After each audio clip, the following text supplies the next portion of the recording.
Since opening in 1997, the Oklahoma Music Hall of Fame in Muskogee has inducted 130 of our state's greatest musicians. The inaugural class included Merle, Haggard, and Guthrie. Gene Autry, Vince Gill, Roy Clark, Leon Russell, Carrie Underwood, and dozens more would follow, including the latest inductees, 3 members of the iconic 80s rock band, The Call.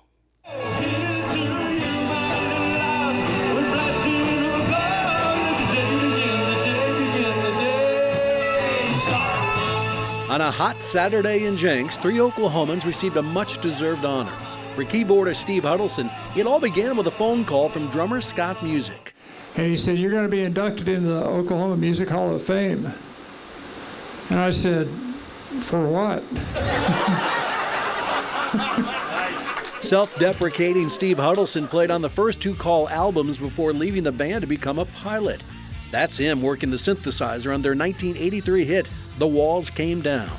He said, "Well, you're from Enid," which is true. "And you're in The Call," which is true, so I meet the requirements.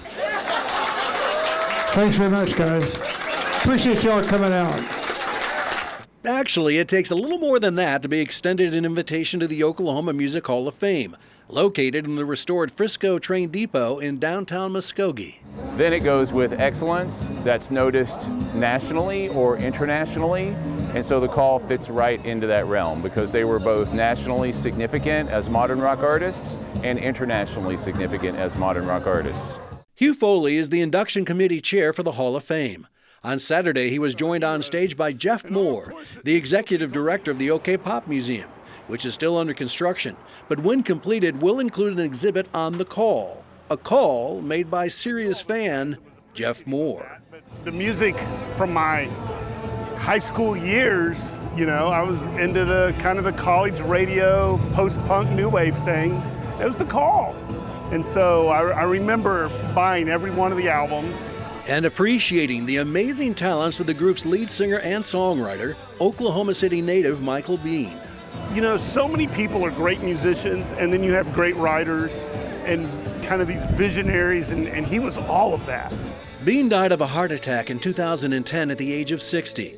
On Saturday, he was represented by his big sister, Linda Bean Southwell. He was 5 years younger than I, and we lost him too soon. But he would say, "Linda, it's not the age, it's the mileage." That was his favorite thing, because he'd probably been around the world 10 times by then. Like so. Scott Music, a Tulsa native, was with Bean every step of the way. He and Bean not only co-founded the band, but they were the foundation of their signature driving sound. Michael and I had played together for years, and we were really tight on bass and drums. Michael on bass and Scott on drums. And there's something, simpatico between those 2 instruments in a band, and then have those 2 guys be the Oklahomans in it. Really, that's the heart and soul of the entire band. The Call released 9 studio albums, a live album, and scored their first and only #1 song in 1989 with Let the Day Begin. The fact that we were somewhat popular must mean that our fans, were seekers, looking for some spiritual connection, social justice, that kind of thing. The same things that Michael was interested in searching for. For the 2021 inductees into the Oklahoma Music Hall of Fame, The Call.